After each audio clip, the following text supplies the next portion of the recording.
आपल्या महाराष्ट्रातील जी आदिवासी लोककला आहे त्याचा एक खूप मोठं महत्त्व आहे.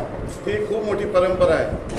आपल्या महाराष्ट्रात पालघर, ठाणे आणि नंदुरबार, धुळे सोबत गडचिरोली, नागपूर, भंडारा, गोंदिया, आणि वर्धा, अमरावती, मेळघाट या सर्व भागामध्ये मोठ्या प्रमाणामध्ये राज्यात आदिवासी समाज राहतो.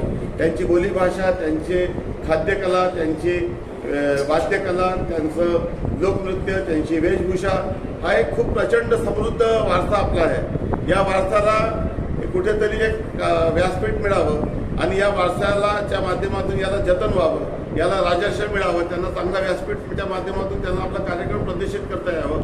ते गावात छोट्या छोट्या मंडळीमध्ये आपला कार्यक्रम करतात, परंतु यूट्यूबच्या माध्यमातून, सोशल मीडियाच्या माध्यमातून देशातील लाखो लोकांनी ते पाहावं. सोबतच ते कायमस्वरूपी यूट्यूबमध्ये स्टोर राहावं आणि ही वारसा याला जतन करता यावं.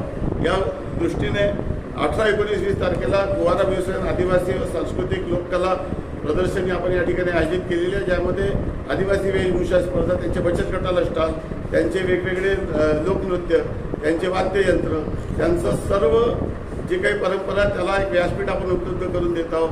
वेगवेगळ्या राज्यातून झारखंड असेल, बिहार असेल, का आपलं गुजरात असेल, मध्य प्रदेश असेल, तिथली जी आदिवासी संस्कृती आहे ती इतर या लोकांना पाहता यावी, ती इथली संस्कृती त्यांना पाहता यावी आणि याचं जतन व्हावं. हे कालाच्या म्हणजे लोक प्रगतीच्या दिशेमध्ये आपण देशाची वाटचाल करत असताना आपला संपन्न आदिवासी वारसा याला पूर्णपणे याचं जतन करणं खूप आवश्यक आहे. त्यामुळे महाराष्ट्रामध्ये पर्यटन, संस्कृती, लोककला याची सांगड घालणारा एक कुवारा व्यवसाय महोत्सव हा तिसरा कार्यक्रम, आपण 3रं वर्ष आहे आपलं.